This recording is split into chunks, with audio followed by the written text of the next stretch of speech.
I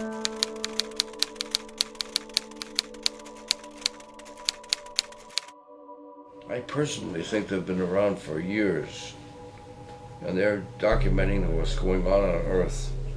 For what reason, I don't know. And when I came in on this thing, I had my trigger depressed, ready to shoot, and it just took off. But I knew now, like I said, that this was not an ordinary airplane.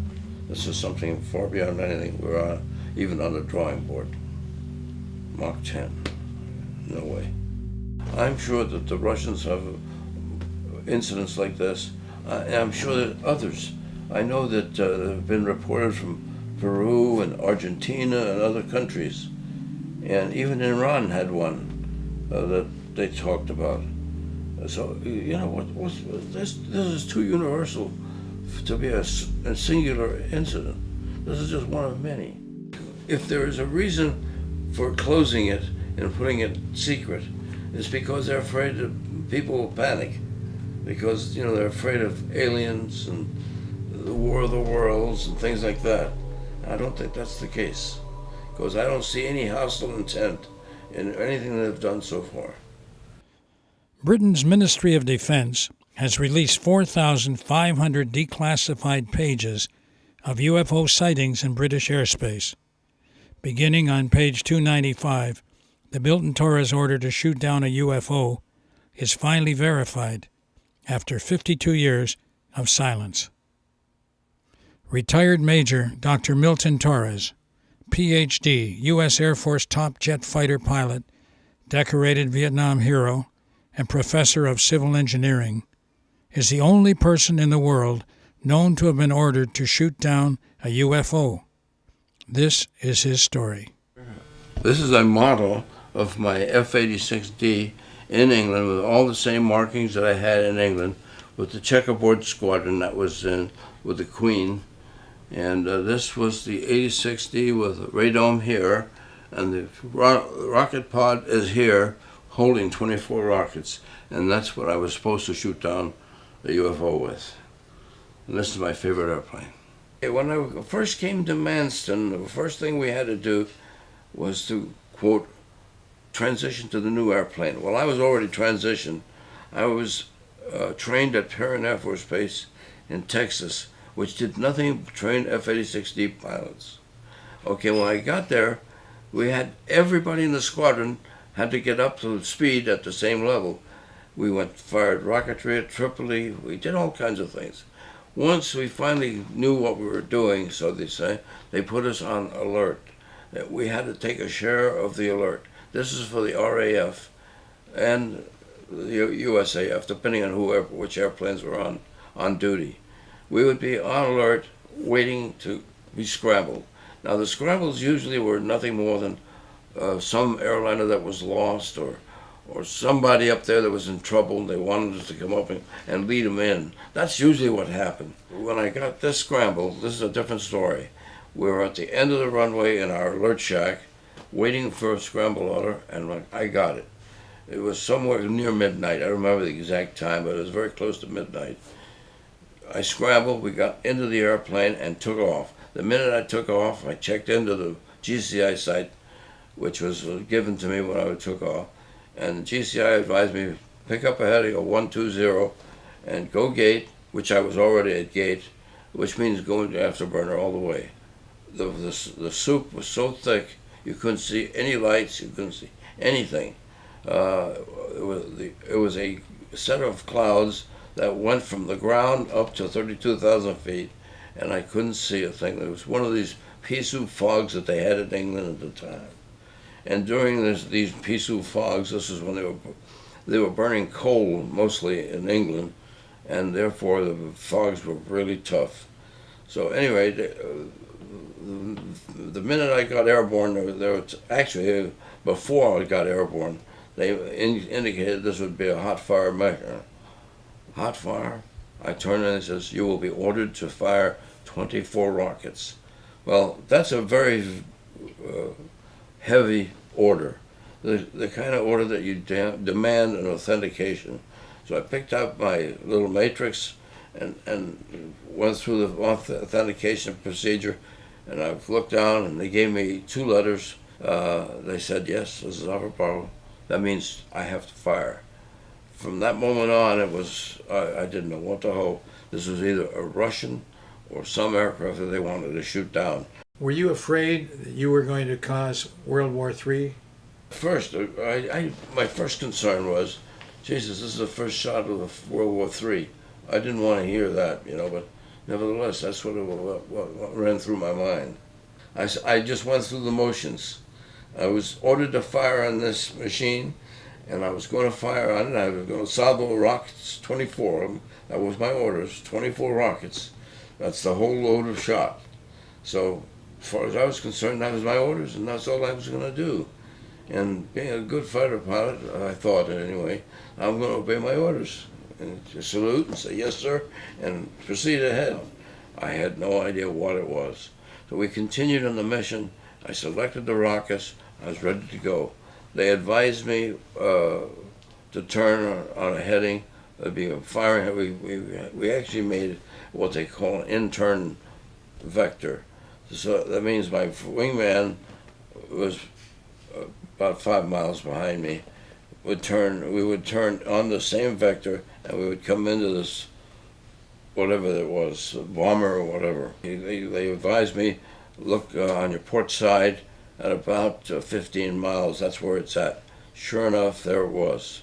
As big as I said before, as big as an aircraft carrier as far as the blip was concerned. It was an easy lock on, very easy. My radar was telling me that I got about 200 knot overtake on them, over what he was going, and I was going at Mach 0.92, and Mach 1 would be around 750. We couldn't go that fast.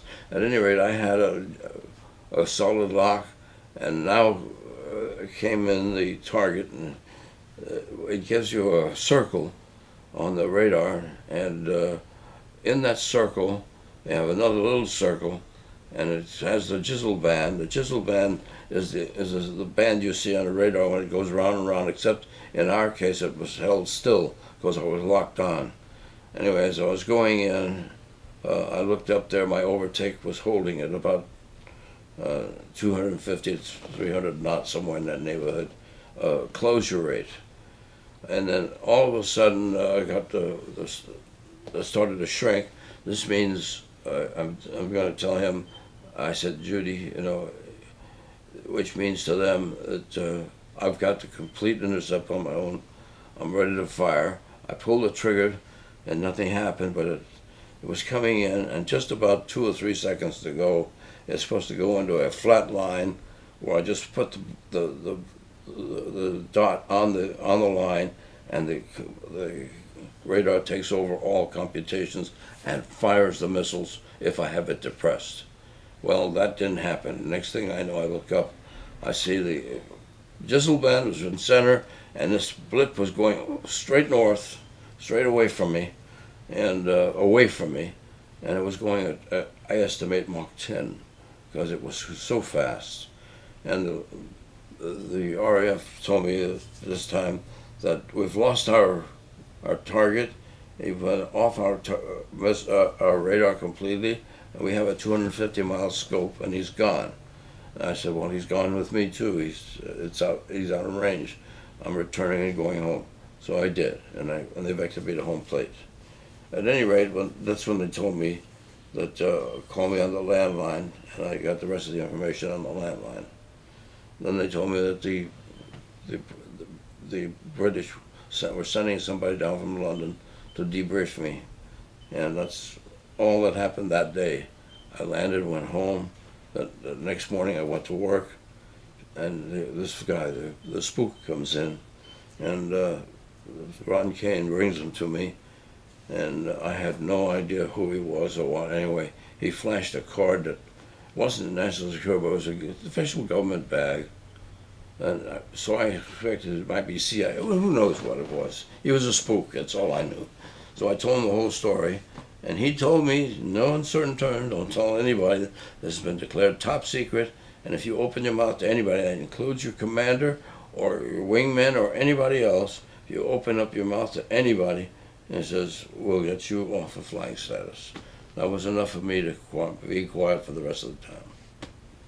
In layman's terms, how fast is Mach 10? An SR-71, which is called the Blackbird, is no longer flying for the Air Force, but it was flying at 3,000 miles per hour.